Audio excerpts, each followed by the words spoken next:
Welcome to the deep dive. You've told us what you're curious about, and, well, our job is to get you the key knowledge fast. You're here to learn, and we definitely respect your time. So today, we're jumping into time management. We're drawing on Brian Tracy's insights from his book published by the American Management Association. Exactly. And you, the listener, you're probably looking for, real strategies, things to boost productivity, get control of your day, but without feeling totally swamped by it all. Right. So our mission really is to boil down Tracy's core ideas into things you can actually do. Actionable insight. Yeah. And what's interesting as we looked into Tracy's stuff is just how broad it is. It's not just one thing. We're talking about the psychology behind it all, right through to the real nitty-gritty, like planning, figuring out what's important, and, tackling procrastination. Everyone's favorite. Definitely. Okay, so Tracy kicks things off by looking inside our heads, basically. It's not just about the planner itself. No, not at all. What's really key is how he connects managing time with, well, how we see ourselves deep down. He talks about self-esteem, your general feeling of worth and self-efficacy, that feeling that you're actually competent, effective. And studies actually show even small wins in managing your time, if they're consistent. Okay. They build up. They create this positive feedback, boosting that self-efficacy. It's all about building that momentum. So wait, if I start feeling like I've got a better handle on my schedule, that could actually make me feel better about myself in general. Precisely. Tracy argues that being efficient feeds your self-esteem. And feeling disorganized, that can really knock it. They're really linked. Feel capable, self-esteem goes up, makes you want to do more. Right. People who manage time well, they often just report feeling more positive, more in charge. Okay. And he mentions this thing called the self-concept around time management, like what we believe about how organized we are. Yeah, think of it like your internal script for productivity. If you genuinely believe deep down, I'm an organized person, that belief, it strongly shapes how you actually approach managing your time. A self-fulfilling thing. Totally. Right. But if you believe you're a morning person, you probably are more productive then. Okay, so what if right now I don't see myself as some kind of time management guru? How do I start changing that belief? Good question. That's where Tracy brings in what he calls the 4 Ds of effectiveness. The 4 Ds. Yeah, desire, decisiveness, determination, and discipline. You need the desire to take control, then the decisiveness to actually, choose to use good techniques. Then you need the determination to stick with it. Right, to follow it. And finally, the discipline to make it a real habit long term. He even suggests kind of a fake it till you make it approach, initially acting efficient can help you feel efficient. Those 4 Ds, they make sense. It really flags up that it's an active choice, a commitment. Now, Tracy also says something pretty big. Time management is really life management. That feels significant. It is, and it really highlights something important. You can't manage your time effectively if you don't know what's actually important to you, your values. Sure. If something doesn't line up with your core values, you'll probably find it hard to stay motivated, to put in the effort to manage your time around it.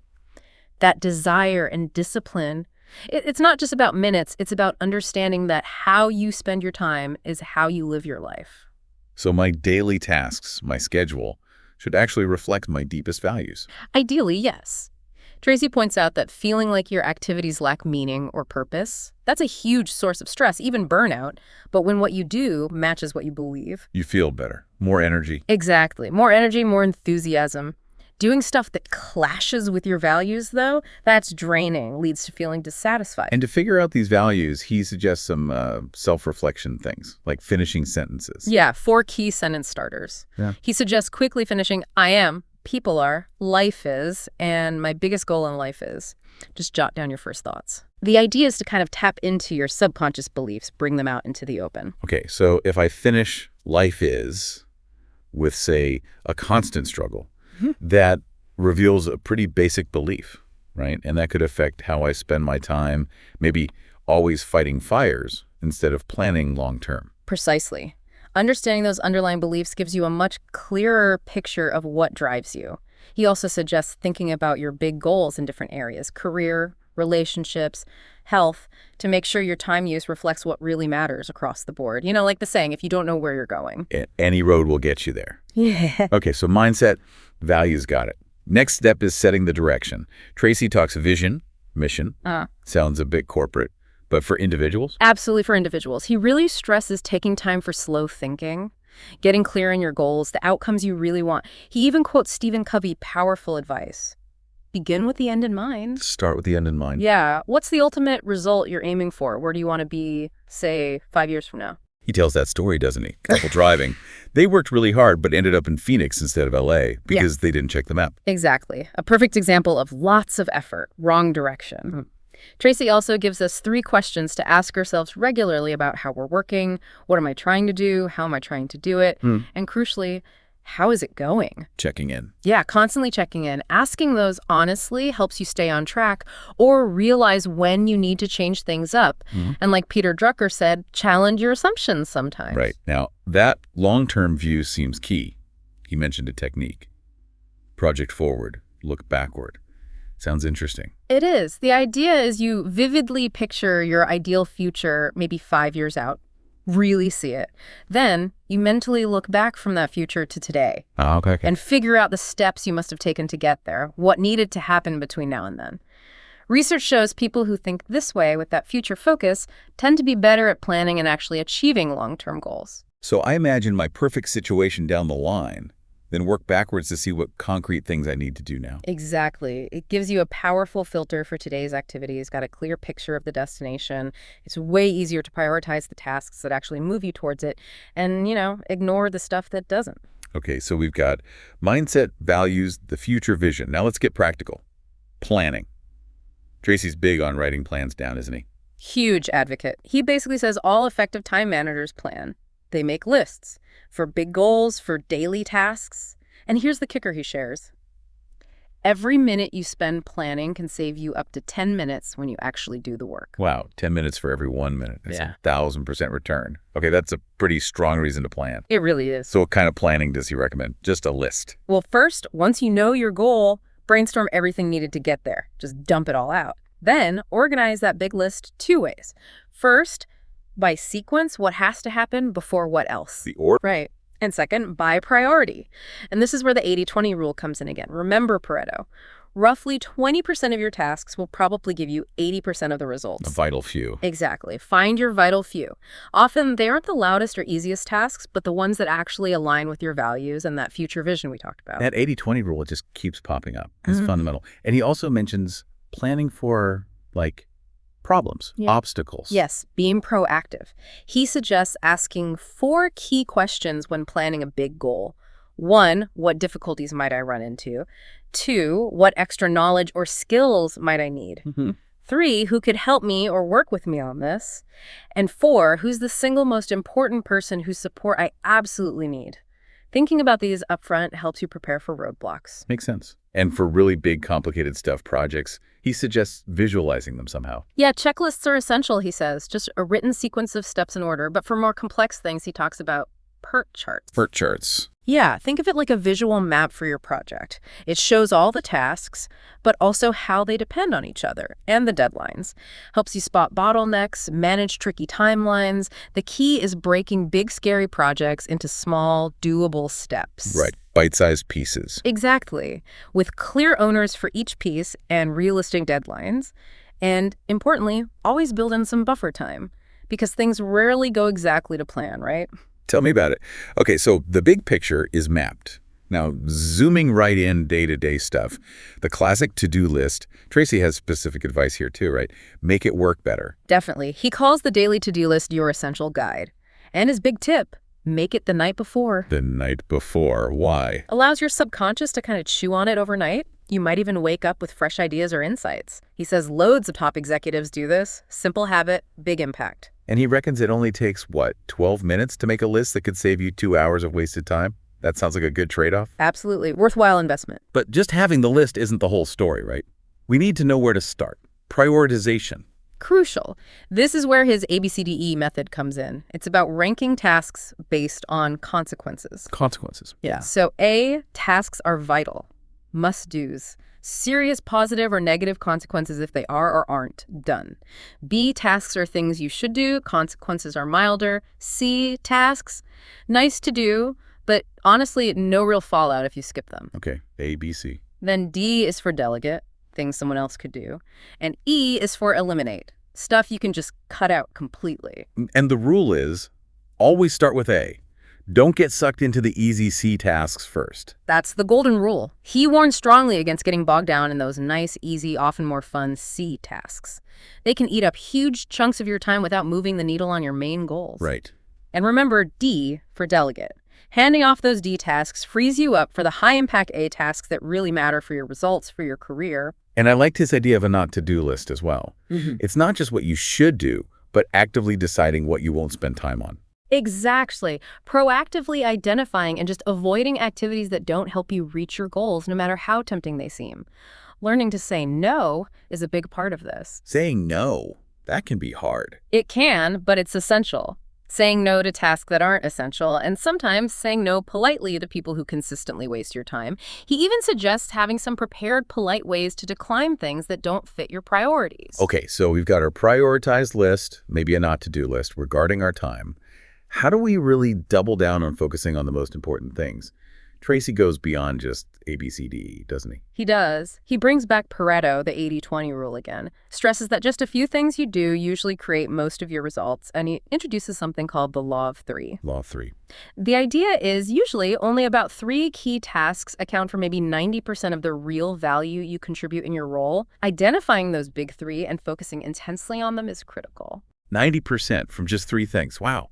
So I should be asking myself regularly, what are the 3 things I could do today that would make the biggest difference? Exactly. And if you're not sure what they are, Tracy says talk to your boss, colleagues, maybe a mentor, get clarity. Once you know your big 3, make them priority number 1. Okay. He also brings up the important versus urgent matrix, you know, the 4 quadrants. Yeah, I've seen that. Quadrant 1 is urgent and important crises.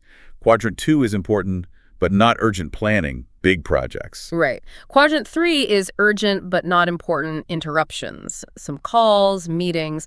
And quadrant 4 is not urgent, not important, pure time wasters. And the goal is? Minimize time in 3 and 4, deal with 1, obviously, but proactively carve out time for quadrant 2. That's where the real long-term progress happens. Strategy development, relationship building, that's what drives your career forward. That matrix really helps sort out what just feels noisy versus what actually matters long term. Okay, let's shift to maximizing productivity during the day. Tracy has one key question we should constantly ask ourselves. Yes, a really powerful one. Keep asking, what is the most valuable use of my time right now? Just constantly checking in with that question and then acting on the answer can totally transform your productivity. Right now, what's most valuable? Exactly. He also talks about key results areas, or KRAs. These are the essential outputs of your job, the things you are responsible for that you can control and that determine your success in the role. So my KRAs are like my core job duties, the things I get evaluated on, basically. Pretty much. Understanding your KRAs clearly and focusing your time and energy there helps you stay on track, ensures you're putting effort where it counts most. He even throws in a 70% rule for delegation. 70%. Yeah, if someone else can do a task at least 70% as well as you can, you should seriously consider delegating it. Frees you up for higher value stuff only you can do. Okay, that's a useful benchmark. Now, focus. He's really against multitasking, isn't he? Big time. He calls it single handling, focusing on one task until it's done. That's key for high performance. Multitasking, or as he calls it, task shifting. Task shifting. I like that. Yeah, it actually drains your mental energy. Research even suggests it can temporarily lower your effective IQ. He strongly advises working without distractions until your most important task is complete. That rings true. I definitely feel less sharp when I'm jumping between emails and reports and calls. So how do we resist that pull to task shift and stay focused? Well, creating dedicated blocks of time is key. Uninterrupted time for your important work. Maybe that's early morning before the chaos starts. Maybe using your lunch break differently. Close the door, put up a sign. Exactly. Use those do not disturb signals and proactively manage interruptions, phone, email, people dropping by. Set boundaries. Maybe have specific times you check email instead of reacting instantly. Batching. He mentions that too, right? Grouping similar tasks. Yes, like doing all your calls together or processing all your emails in one go. You get into a rhythm, leverage the learning curve, minimize that mental switching cost. Very efficient. Makes sense. And the big one, procrastination. What's Tracy's take? Yes, the monster under the bed. He says, look, everyone procrastinates sometimes. The difference with high performers. They procrastinate on the low-value stuff. Okay, strategic procrastination. Kind of. But for overcoming procrastination on important things, he has concrete tactics. One is simple but powerful mental programming. Repeat, do it now to yourself, with energy, with enthusiasm. Just telling yourself, do it now. Sounds simple, but that kind of direct self-command can actually work. Another technique is breaking huge tasks down, make them less scary. The bite-sized pieces thing. Or he calls it the salami slice method. Just focus on doing one thin slice of the task at a time, makes it feel manageable, easier to start, and fundamentally cultivate a sense of urgency. Get known as someone who acts quickly, delivers promptly. That really helps your career. Develop that bias for action. Okay. And finally, he wraps up with things like our workspace and ongoing learning. Yeah, he's a big believer in a clean, organized workspace. Says top executives usually have clear desks, and studies actually back this up. Decluttering your environment can genuinely boost productivity. Tidy desk, tidy mind. Something like that. And he stresses continuous learning. Always invest in yourself. Reading, courses, listening to audio programs, learning from people who've actually done it, especially learning from those with real-world experience. Okay, so bringing this whole deep dive into Brian Tracy's time management ideas together, it really sounds like it boils down to making conscious choices, setting clear priorities, focusing your execution, and never stopping learning and improving. That's a great way to put it. Time management isn't something you're born with. It's absolutely a skill you can learn, practice, get better at. And it makes a massive difference professionally and personally. So for you listening right now, maybe just pause for a second. Think about all these techniques we've covered. Which one or two really jumped out at you? Pick one, maybe two, and really commit. Try implementing them starting today or tomorrow morning. And as you think about that, remember why you'd want to manage time better. It's not just about squeezing more tasks in, is it? It's about improving the actual quality of your life, your relationships, your health, feeling fulfilled. You know that saying, there's more to life than simply increasing its speed? Yeah. It's wise. And that other observation, nobody on their deathbed wishes they'd spent more time in your office. Effective time management should help you live a richer life, not just a busier one. Absolutely. So we really encourage you to check out Brian Tracy's book if this sparked your interest. Dig deeper into the areas that feel most relevant to you. Adapt these ideas to your own situation. Thanks for joining us for this deep dive.